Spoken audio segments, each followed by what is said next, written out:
আমার এই ছেলে গত মাসের 18 জুলাই হয়েছে, গুলি খাইছে। পরীক্ষা ছিল ইন্টারমিডিয়েট ফাইনাল পরীক্ষা, আলহামদুলিল্লাহ আল্লাহ দিলে ফার্স্ট করছে। 15 তারিখে রেজাল্ট দিছে।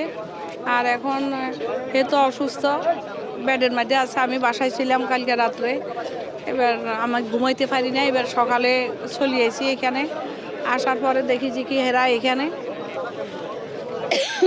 এই 1টা বাজে যে বসাই, এই ছেলে দাঁড়ানো ছিল, তো আমার বেডের মধ্যে এই টুকটা ছিল, ওরে ধাক্কা মারি সবাই ফেলে দেয়।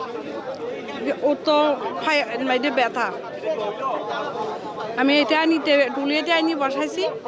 বসার পরে তো এই পর্যন্ত আমি অন্য বাসায় নিতে পারি না। ও তো বাসা জানা বেডে, আমি তো ঘুমাইতে পারি না, তো আমি বসে দিছি এটা। এখন ওরা যেন আমাদের দাবি হয়েছে, এখন ও ফাঁস করছে, ও ভালো হইতে হবে, ও সুস্থ হইতে হইব। আর সুস্থ হওয়ার জন্য তো এখন অনেক টাইম লাগবে। মেডিকেল পড়ি রয়েছে, আমিও পড়ি রয়েছি, ও পড়ি রয়েছে। এখন আঙ্গ কত হয়েছে জ্ঞান, ওরে ভালোভাবে চিকিৎসা করি, এইখানে হোক বাইরে হোক সুস্থ করবে। এর পরে ও লেখাপড়া করবে, সরকারে যাতে সাহায্য সহযোগিতা করে। ওর আব্বু নাই, এটা 4 বছর। তারপরও ওর বড় ভাই আছে, ভাইয়ে বিয়ে করছে, সংসার আছে। তারপরও এই বাইরে ছোট বাইরে দেখে, বাপ যতে নাই, ওই যতটুক সম্ভব ততটুক সহযোগিতা করে। আর ও তো কোনো এত সরকারি চাকরিও না, নর্মাল একখান চাকরি করে গার্মেন্টসে। ওই ওই টাকা দিয়ে আমার ছেলের পুরাটা ফ্যামিলি চলে না।